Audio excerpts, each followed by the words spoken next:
بیپسی سدوا لاہوری مصنفہ، تحریر علی عباس۔ بیپسی سدوا اب ہم میں نہیں رہیں۔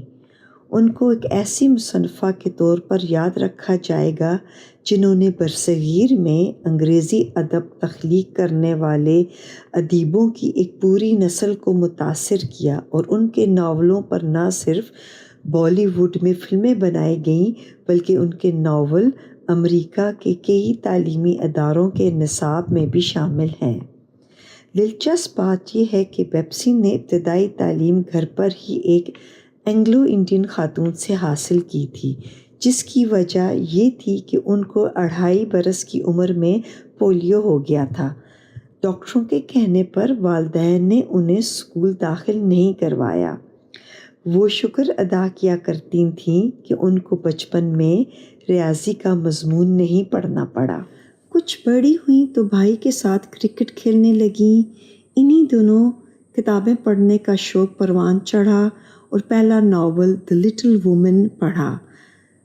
بیپسی نے اس بارے میں ایک مصنف سے تفصیلی انٹرویو میں بات کرتے ہوئے کہا تھا، یہ ناول پڑھا تو میرے لیے نئی دنیا کے دروا ہو گئے۔ مجھ پر منکشف ہوا کہ دنیا میں مختلف کردار ہیں جن کے جذبات اور تعلقات ایک دوسرے سے مختلف ہیں۔ چنانچہ میں نے کتابوں میں پناہ لی جنہوں نے مجھے زیست کے نئے رنگوں سے متعارف کروایا۔ میں مطالعے کی عادت کے باعث خیالی دنیا میں زندہ تھی۔ یہی وجہ تھی کہ ایک مصنفہ بننے میں کامیاب ہو سکی۔ کچھ عرصے بعد لاہور کے کینٹ کالج میں داخلہ لیا۔ اس دوران میں ان کی شادی ہو گئی تو ممبئی چلی گئیں۔ ان کا گھر ایک ایسی آبادی میں تھا جہاں پارسیوں کی بڑی تعداد بستی تھی۔ انہوں نے اس دور میں بیتے تجربات کی بنیاد پر اپنا ناول دی کرو ایٹرز لکھا، جس کا بعد میں جنگل والا صاحب کے عنوان سے اردو میں ترجمہ بھی ہوا۔ بیپسی سدوا اس وقت 8-9 برس کی تھی جب تقسیم ہوئی، جس کی یادیں ہمیشہ ان کے ساتھ رہیں۔ اس دور کے بارے میں انہوں نے بتایا، فضا میں مختلف نعرے گونجتے رہتے، ساری قومیں اپنے اپنے نعرے لگا رہی ہوتیں، سکھ ست سری اکال، ہندو ہرے رام اور مسلمان اللہ اکبر کی صدائیں بلند کر رہے ہوتے۔ میرا تاثر یہ تھا کہ نعرے لگانے والے اچھا کام نہیں کر رہے تھے۔ انہوں نے مزید کہا تھا کہ تقسیم نے میرے ذہن پر گہرا عکس چھوڑا۔ پڑوس میں ایک سردار جی رہتے تھے جن کے بچے میرے دوست تھے اور میں ان کے ساتھ بہت زیادہ کھیلا کرتی تھی۔ وہ تقسیم کے بعد ہندوستان چلے گئے، جس کے باعث میری تنہائی میں مزید اضافہ ہو گیا۔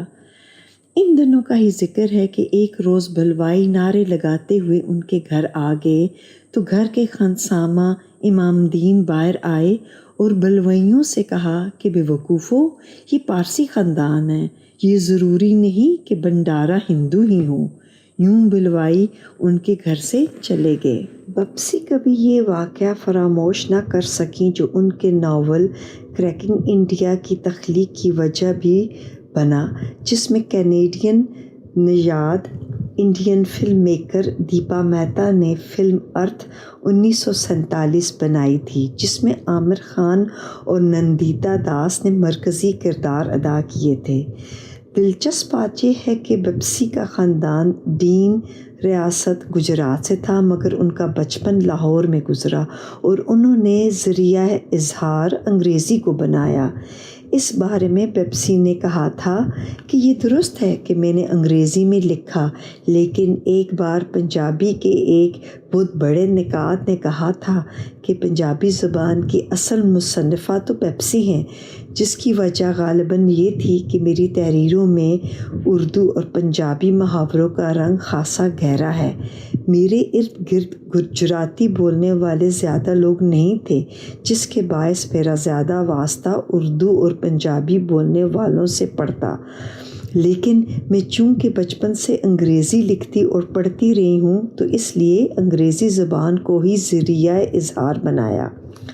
آگے بڑھنے سے قبل یہ بتاتے چلیں کہ بیپسی نے اپنی ناول آئس کینڈی مین کا عنوان تبدیل کر کے کریکنگ انڈیا رکھ دیا تھا، جو اسی نام سے شائع ہوا، جس کی وجہ یہ تھی کہ امریکہ میں منشیات استعمال کرنے والوں کے لیے آئس کینڈی مین کی اصطلاح استعمال ہوتی ہے۔ اس سے پڑھنے والے یہ گمان کر سکتے تھے کہ یہ منشیات کے موضوع پر لکھی گئی کوئی کتاب ہے۔ کریکنگ انڈیا پیپسی کے ان ناولوں میں سے ایک ہے جو بہت سی امریکی جامعات کے نصاب میں شامل ہے۔ اس ناول میں تقسیم کے پس منظر میں عورتوں پر ہونے والے ظلم کی ایک جھلک دکھائی دیتی ہے۔ پیپسی نے اس بارے میں بات کرتے ہوئے کہا تھا کہ تقسیم کے وقت عورتوں پر ہونے والے ظلم پر خاموش رہنے کی وجہ یہ بھی تھی کہ یہ عزت کا مسئلہ تھا، اس لیے اس موضوع پر زیادہ نہیں لکھا گیا، جبکہ اس موضوع پر بہت کچھ لکھا جا سکتا تھا۔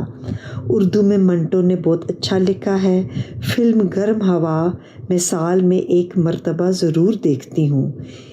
اس کی کہانی عصمت چغتائی نے لکھی ہے، جن کی کہانیاں میں نے انگریزی میں پڑھی ہیں اور مجھے ان کا اظہار تحریر بہت پسند ہے۔ یہ ذکر کرنا دلچسپی سے خالی نہ ہوگا کہ پیپسی کی ابتدائی زندگی کے تجربے غیر معمولی نوعیت کے نہیں تھے، وہ تو اپنی ذات میں مقید رہی تھیں۔ ایسے میں وہ کیا تجربات تھے جنہوں نے پیپسی کو لکھنے کی جانب متوجہ کیا؟ اس سوال کے جواب میں پیپسی کا کہنا تھا کہ میری ممبئی میں جب پہلی شادی ہوئی تھی تو میرے شوہر کہا کرتے تھے کہ تمہیں نہ چلنا آتا ہے نہ ہی بولنا آتا ہے، تم کیا ہو؟ میں اس قدر عجیب زندگی گزار رہی تھی۔ جب میں نے لکھنا شروع کیا اور میری کتاب شائع ہو گئی تو میرے اعتماد میں اضافہ ہوا کہ میں تو بول سکتی ہوں۔ بعد ازاں دنیا کا بہت زیادہ تجربہ ہوا جو اس وقت نہیں تھا۔ بعد ازاں جب پیپسی امریکہ گئیں تو انہیں ایک یونیورسٹی کی جانب سے تدریس کی پیشکش کی گئی۔ انہوں نے عذر پیش کی کہ میں تو پی ایچ ڈی نہیں ہوں اور صرف بی اے پاس ہوں۔ اس وقت تک ان کی 2 کتابیں شائع ہو چکی تھیں۔ یونیورسٹی کی جانب سے ان کی ان کتابوں کا حوالہ دیتے ہوئے کہا گیا کہ آپ نے کئی پی ایچ ڈیز کر لی ہیں اور آپ تدریس کی ذمہ داری انجام دینے کے لیے اہل ہیں۔ پیپسی کے ناول دی برائڈ میں بھی عورت کی کہانی بیان کی گئی ہے۔ ناول این امریکن بریٹ بھی کچھ ایسی نفسیاتی الجھنوں کا احاطہ کرتا ہے جس کے مرکزی کردار فیروزہ کو اس کے والدین اس لیے امریکی یونیورسٹی میں داخل کراتے ہیں تاکہ وہ انتہا پسندی سے دور رہے، مگر جب وہ پسند کی شادی کرنے کی خواہش کا اظہار کرتی ہے تو وہ اس کے اس فیصلے کی راہ میں مزاحم ہوتے ہیں۔ اس ناول کے بارے میں پیپسی نے کہا تھا کہ اس میں ان کی ذاتی زندگی کی جھلک ہے۔ انہوں نے کہا تھا کہ میں اس وقت لاہور میں تھی جب مجھے میری بیٹی کا خط موصول ہوا جس میں اس نے ایک امریکی سے شادی کی خواہش کا اظہار کیا تھا۔ میں اس خبر سے خوب روئی پیٹی، شوہر کو فون کیا، وہ بھاگ کر آئے، ان کو بھی یہ سن کر بہت صدمہ پہنچا۔ اس ناول میں بھی ماحول کی تبدیلی کے بعد میری بچیوں اور میرے ساتھ پیش آنے والے واقعات کا بیان ہے جنہیں میں نے تخلیقی انداز میں پیش کیا۔ دی کرو ایٹر پیپسی کے چند اہم ناولوں میں سے ایک ہے۔ دلچسپ بات یہ ہے کہ انہوں نے جب یہ ناول خود شائع کروایا تو ناقدین اور صحافیوں نے کہا کہ یہ ایک غیر معیاری ناول ہے اور اسے سرے سے ہی رد کر دیا۔ ان دنوں ہی لندن کے معروف ادبی اشاعتی ادارے نے یہ ناول شائع کیا تو اس وقت اسے نہ صرف سراہا گیا بلکہ ہر اخبار اور جریدے نے اس پر مثبت ریویو لکھے۔ پیپسی سدھوا کا ایک اہم حوالہ ان کا لاہوری ہونا بھی ہے، جس کا قرض ادا کرنے کے لیے انہوں نے کتاب the city of sun and splendour مرتب کی، جس کے باعث یہ سوال پیدا ہونا فطری ہے کہ انہوں نے لاہور کے بجائے امریکہ میں رہنے کو کیوں ترجیح دی۔ اس بارے میں بات کرتے ہوئے انہوں نے کہا تھا کہ میرے شوہر کو امریکہ میں رہنے کا بہت شوق تھا۔ دوسرا، نوجوانی ہی میں امریکہ جانا شروع کر دیا تھا کیونکہ میرے شوہر وہاں رہتے تھے۔ حقیقت مگر یہ ہے کہ میرا تمام تر شعوری ارتقاء لاہور ہی میں ہوا۔ انہوں نے اس کتاب کے بارے میں بات کرتے ہوئے کہا تھا کہ میں نے اس کتاب کو مکمل کرنے میں 3 برس لگائے۔ اس دوران میں شاید 2 ناول لکھ سکتی تھی۔ میں نے یہ فیصلہ کیا تھا کہ مجھے ہر صورت میں لاہور پر کتاب لکھنی ہے کیونکہ انگریزی زبان میں لاہور پر زیادہ کام نہیں ہوا۔ یہ ایک طرح سے اس شہر بے مثل سے محبت کا اظہار ہے۔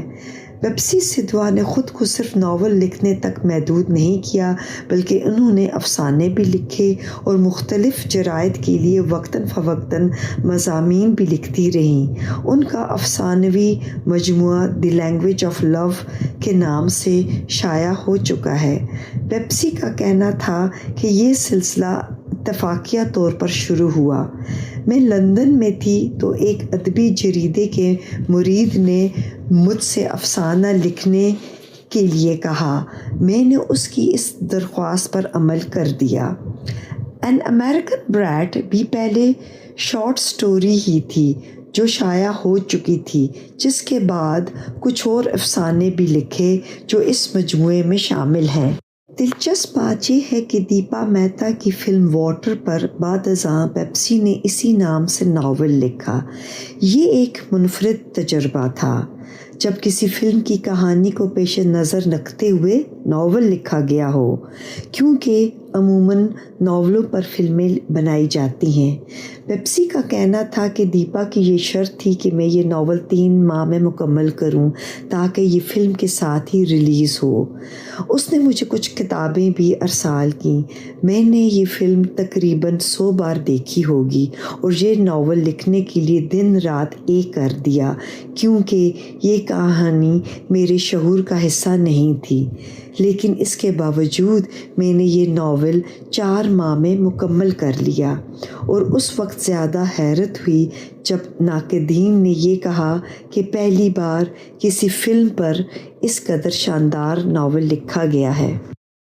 پیپسی سدھوا کے ناولوں میں پدر شاہی سماج میں بسنے والی بے بس عورتوں کی کہانیاں بیان کی گئی ہیں، وہ کہانیاں جو ہم روز اپنے ارد گرد رونما ہوتے دیکھتے ہیں مگر خاموش رہتے ہیں کیونکہ ہم خوفزدہ ہوتے ہیں، ڈرتے ہیں کہ ہم بھی آخر اسی سماج کا حصہ ہیں۔ پاکستانی پنجابی پارسی کے طور پر اپنا تعارف کروانے والی پیپسی نے بے خوف ہو کر وہ لکھا جو انہوں نے محسوس کیا۔ برصغیر میں انگریزی ادب کو نئی رفتوں سے متعارف کروانے والی یہ مصنفہ گزشتہ دنوں امریکی ریاست ٹیکساس کے شہر ہیوسٹن میں چل بسیں۔ ان کی عمر 86 برس تھی۔ پیپسی کا بچپن لاہور کی وارث روڈ پر گزرا تھا۔ وہ بہت عرصہ لاہور کینٹ میں بھی رہیں۔